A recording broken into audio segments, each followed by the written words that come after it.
సహజ సిద్ధమైన ప్రకృతి అందాలు నెలకొన్న రేవు పోలవరం సముద్ర తీరం కానీ అలల రూపంలో పర్యాటకులను కబలిస్తోంది. అనకాపల్లి జిల్లా ఎస్రాయవరం మండలం రేవు పోలవరం గ్రామం వద్ద ఉన్న సముద్ర తీర ప్రాంతం ప్రకృతి ఆరాధికులను పర్యాటకులను విశేషంగా ఆకర్షిస్తోంది. ఇక్కడి సముద్రానికి ఆనుకుని ఉన్న కొండపై నుంచి సముద్ర వీక్షణ, సముద్రంలోకి ఉన్న బ్రిడ్జ్ పై నుంచి లోనికి వెళితే కెరటాల తుంపర్లు పర్యాటకులకు ఎంతో అనుభూతిని కలిగిస్తాయి. తీర ప్రాంతం వెంబడి ఉన్న పచ్చని తోటలు ఈ ప్రాంతానికి మరింత శోభను సమకూర్చుతున్నాయి.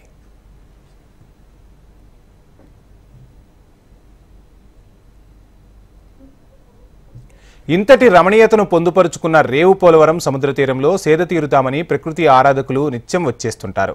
శని, ఆదివారం సెలవు దినాలు, కార్తీక మాసం పిక్నిక్ల పేరిట తుని, నర్సీపట్నం, అనకాపల్లి, ఎలమంచలి తదితర ప్రాంతాల నుంచి అధిక సంఖ్యలో పర్యాటకులు తరలివస్తారు. వీరిలో కొందరు సముద్రంలో స్నానం చేయడానికి దిగుతారు. కేరింతలతో తీరంలో సరదాగా గడుపుతున్న వారిపై కెరటాలు ఉవ్వెత్తున ఎగిసిపడి విరుచుకుపడుతున్నాయి. ఈ అలల తాకిడికి కొందరు గల్లంతవుతుండగా మరికొందరు మృత్యువు నుంచి త్రుటిలో తప్పించుకుంటున్నారు. దీంతో రేవు పోలవరం సముద్రంలో విహారానికి వచ్చిన వారికి విషాదం మిగులుతోంది. అనకాపల్లి జిల్లా అండి, ఎస్రాయవరం మండలం అండి. మాది రేవు పోలవరం అండి. ఇక్కడ తీర ప్రాంతం చాలా అల్లకలంగా ఉంటుందండి.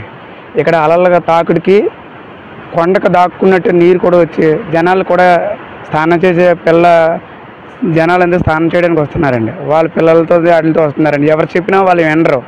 కాకపోతే ఈ టైంలో మెరండా పోలీసులు కూడా ఎక్కడ ఉంటున్నారో వాళ్ళకే తెలియదు. ఇప్పుడే కూడా చెప్పామండి, చెప్పినా సరే మా మాట వినలేదండి వాళ్ళు. అయితే మేము అలాగే ఈ బ్రిడ్జి మీద కూడా లోనికి వెళ్తున్నారండి. వెళ్ళి ఆ బ్రిడ్జి మీద చెప్పినా మా మాట వినరండి. వాళ్ళు తాగిన మైకులో ఉండి అవసరం తిరగబడతారండి మా మీద. అయినా చెప్పినంత వరకే చెప్తామండి, తర్వాత ఏమైనా మాకు సంబంధం లేదండి. అలాంటి తర్వాత బ్రిడ్జి కూడా లాస్ట్ ఫైనల్కి వచ్చేసిందండి. పడిపోయే అవకాశాలు కూడా ఉన్నాయండి బ్రిడ్జి. దాన్ని అధికారులు స్పందించి దాన్ని ఆఫ్ చేయడానికి యాక్షన్ తీసుకోవాలండి.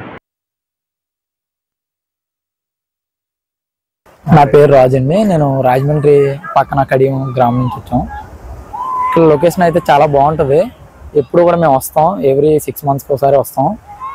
వ్యూ అయితే మంచిదే, కానీ కాకపోతే ఇక్కడ కెరటాల వల్ల చాలా మంది ఇబ్బంది పడుతున్నారు. అండ్ రిస్కీ పాయింట్ ఎక్కువ ఇక్కడ.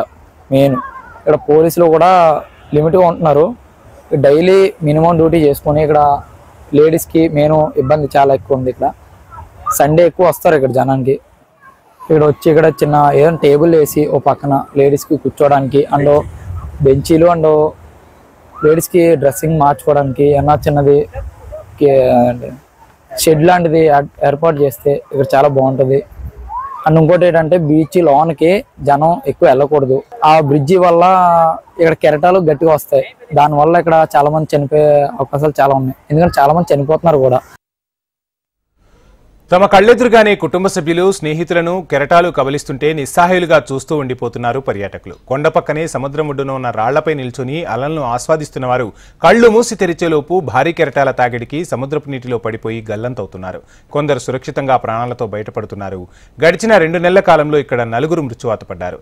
గతేడాది అక్టోబర్ 27న ఎస్రాయవరం మండలం కోరుప్రోలు గ్రామానికి చెందిన భంగ సంజయ్, తూరాల అర్జున్ అనే 2 యువకులు మరణించారు. అలాగే గత నెల 15న కనుమ రోజు కాకినాడ జిల్లా తుని మండలం లోవకొత్తూరు గ్రామానికి చెందిన ఒకే కుటుంబంలోని సాత్విక్, మణికంఠలను కెరటాలు కబలించాయి. 3 ఏళ్ల కాలంలో ఇక్కడ సుమారు 10 మందికి పైగానే మృత్యువాత పడ్డారు. దీంతో ఇక్కడ ప్రమాద స్థాయి ఇట్టే అవగతమవుతోంది. మాది ఊరే రేవు పోలవరం. మా ఊరు బీచ్ అయితే చాలా బాగానే ఉంటది. ఎక్కడెక్కడి నుంచో వస్తారు అంటే బీచ్ గడపడానికి. కానీ ఇక్కడ ప్రమాదం కూడా కొంచెం ఉంటుంది. ఇప్పుడు ఎలా ఉంటుందో చెప్పలేం కూడా. బీచ్ మార్నింగ్ ఒకలాగా, ఈవినింగ్ ఒకలాగా, మధ్యాహ్నం ఒకలాగా ఉంటది. అంటే మధ్యాహ్నం అయితే కొద్దిగా పర్లేదు. బీచ్ అయితే ములగడానికి అయితే అవైలబుల్ గా ఉంటది. ఒకవేళ ములిగి దిబ్బనే గొయ్యిలో ఉంటాయి, కనిపించు అంతలాగానా. ఒకవేళ ములిగితే దిబ్బన ములగచ్చు. మళ్ళీ అలాగా ఈతొచ్చిన వెళ్తే మాత్రం ములిగిపోయిన తర్వాత తిన్నంగా అయితే మా ఊరోళ్ళు కూడా ఎక్కిసరికి ఇక్కడ తిరగరు. ఎందుకంటే వేటలుగా వెళ్ళిపోతారు కదా. వాళ్ళు రావడానికి ఈవినింగ్ అవ్వచ్చు, నైట్ కూడా అవ్వచ్చు. హెచ్చరిక బోర్డులు అయితే పెట్టారు అక్కడ రోడ్డు దగ్గర. అయితే అక్కడ మెట్ల దగ్గర అదే ఉంటది.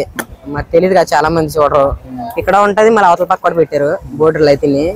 చెప్పలేం. మరి బీచ్ అయితే లాగిపోతుంది. ఒక సెట్ కేట్లు అయి ఉండే అతన్ని పెద్ద ఈత వచ్చినాడన్నా సరే అక్కడ దించుకోవాల్సింది కొద్దిసేపు. గతంలో ఈ బీచ్ మంచి పేరున్న బీచ్ రేవు పోలవరం అంటే ఇప్పుడు కూడా అదే పేరుంది. ప్రస్తుతం ఇక్కడ ఏంటంటే బయట నుండి టూరిజంకి వస్తుంటారు వాళ్ళు. సరైన అవగాహన ఉండదు బీచ్ మీద. ప్లెయిన్ గా నీరు తగ్గినప్పుడు గుంతలు కనబడుతుంటాయి. అప్పుడు అందరూ స్నానాలు చేయడానికి అనుకూలంగా ఉంటుంది.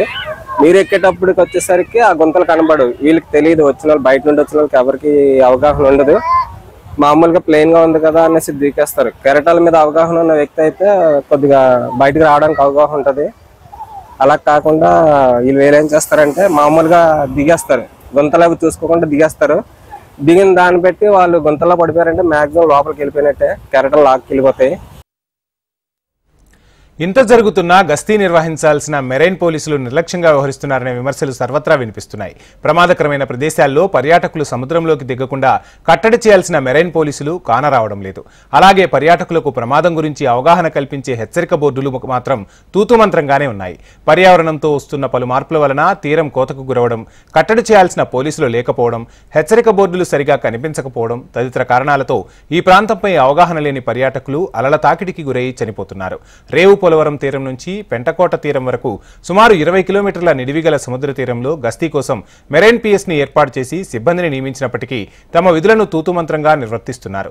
అధికారుల పర్యవేక్షణ లోపం పర్యాటకులకు పెనుశాపంగా మారింది. చూడడానికని వచ్చాము, పిల్లల్ని తీసుకొని సరదాగా ఎంజాయ్ చేద్దామని వచ్చాము. అంతా బానే ఉందండి. కాకపోతే ఏంటంటే ఇక్కడ లేడీస్ కి స్నానం చేస్తే వాళ్ళు డ్రెస్సెస్ చేంజ్ చేసుకోవడానికి గానీ, నెక్స్ట్ వచ్చేసి పిల్లలకి ఆడుకోవడానికి కూడా ఏమన్నా జారుబల్లలని ఏమన్నా పెడితే ఫెసిలిటీస్ పెడితే బాగుంటుంది. నెక్స్ట్ సెక్యూరిటీ కూడా ఎక్కడే కనిపించట్లేదండి. ఎందుకంటే చాలా ప్రమాదాలు జరుగుతూ ఉన్నాయి. పోలవరం బీచ్ చెప్తేనే చాలా పెద్ద బీచ్, ఇది చాలా పేరున్న బీచ్ కాబట్టి ఇక్కడ కూడా పోలీసులు సెక్యూరిటీ పెట్టి ఇంత లిమిటెడ్ కి మాత్రమే లోతుకు వెళ్ళాలి, ఈ లిమిటెడ్ లో మాత్రమే స్నానం చేయాలి అని ఒక నియమం పెడితే అది కూడా చాలా బాగుంటుందని అనుకుంటున్నామండి. నెక్స్ట్ వాటర్ ఫెసిలిటీ కూడా ఎక్కడ లేదండి. వాటర్ బాటిల్స్ కొనుక్కోవాల్సి వస్తుంది. చిన్నపిల్లలతో స్నానానికి వస్తున్నాం కాబట్టి వాటర్ ఫెసిలిటీ కూడా ఉంటే చాలా బాగుంటుంది. కాబట్టి వాటర్ కూడా పెడితే బాగుంటుందని అనుకుంటున్నాం. బట్ ఎక్కడ చూసినా గానీ ఎక్కడ ఏ ప్రమాద హెచ్చరిక బోర్డులు కానీ పోలీసులు కానీ ఎవరు లేరు. ఇప్పుడు పిల్లలు వస్తుంటారు, ఫ్యామిలీ మెంబర్స్ వీళ్ళందరూ వస్తుంటారు. వచ్చిన దాని పిల్లలు ఇక్కడికి వచ్చినారు, పెద్దవాళ్ళ మాట ఎలాగ ఆలకించరు, తొందరగా వెళ్ళిపోరు అనుకున్నా. ఈ కెరటాలకి వీటికి మనకి ఇబ్బందులు జరుగుతుంటాయి కదా, కొన్ని ప్రాణాలు పోతాం. ఈ మధ్యకాలంలో న్యూస్లో అవి చూస్తున్నాం. కుర్రోళ్ళు వెళ్తున్నారు, ఎంజాయ్ చేస్తున్నారు, ఒక ఇద్దరు ఇలా సముద్రాలు అది పడి చచ్చిపోరని చెప్పని చాలా న్యూస్లు అన్నారు. దాని గురించి కూడా అంతా తగిన జాగ్రత్తలు తీసుకుంటే మరి మనకి పోలీసు వాళ్ళు ఉండి కొంచెం హెచ్చరికలు అవి జారీ చేసి మనం ఇంతవరకు వెళ్ళాలి, ఇంత దాకా వెళ్ళిన తర్వాత కొంచెం ప్రమాదకరం ఉంటుందని చెప్పని మనకి తగిన హెచ్చరికలు తగిన సూచనలు అవి చేస్తుంటే బాగుంటుందండి. మరి లేదనుకో మరి ప్రమాదాల వల్ల చాలా మంది నష్టపోతుంటారు. కొన్ని ఫ్యామిలీలు ఆనందంగా వెళ్తాయి, కొంతమంది బాధాకరంగా వెళ్తాయండి.